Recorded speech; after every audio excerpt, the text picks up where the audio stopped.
In mid-July, All-Star point guard Kyrie Irving's trade request was made public, and since then, multiple reports have noted the Cavaliers' desire for young, elite talent in order to look to the future. LeBron James does have a player option in his contract after this season, and there are conflicting reports on his future with this franchise. Rick, you have played with teams that didn't always get along, reportedly. Barring any change, how does this work going into training camp? Well, professionalism. Quite frankly, you just have to, call on the fact that these men are great at what they do, but they understand that there's a job to be done, and they're professionals at it. They suit up and they show up and do their job.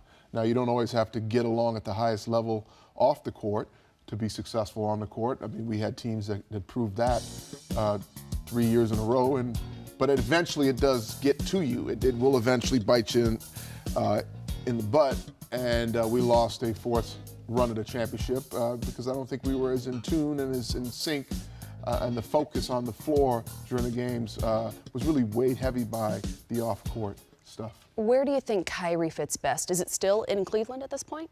Yeah, I mean, well, if we're just thinking short-term, most definitely. Any shift for Kyrie is going to mean an adjustment to an entire new system, coaching staff, teammates, and usually that takes a year and a half to really get back to a level, quite frankly, that he's been accustomed to the last 3 years. Now, he's young, he's great at what he does, so yeah, you put him on 29 other teams, he's gonna make those teams better. What the result would be in terms of championships remains to be seen, but what he has right now with the current cast of teammates and what they know is a shorthand of excellence, quite frankly, that's fallen short recently this past year, but they've also won championship together. So I would go again. I'd keep this going until obviously it can't go anymore. Well, because we are living in the social media age, we have to take it to Twitter to see what these guys are saying in the offseason. And rapper Lil Dicky tweeted this week, "If I'm Cleveland, I'm 1,000% trading LeBron." Kevin Durant replied, "You ain't trading a legend.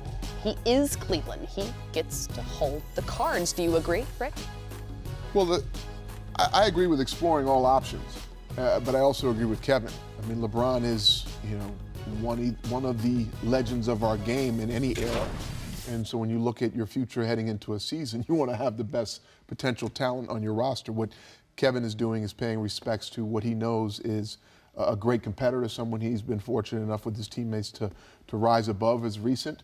But yes, if what we hear that is reported is real, and we don't know that until we hear it from LeBron, until we're in a situation of free agency a year from now, we won't know if he's leaving Cleveland. But when you start to have those rumors percolate, the thought of, if you're a Cleveland Cavs fan or ownership or a general manager, you have to entertain what then would life be like without LeBron, and if there is the inevitable about to happen, what would you get in return if you were to even entertain that? So that's where we find ourselves talking of things that are borderline blasphemy.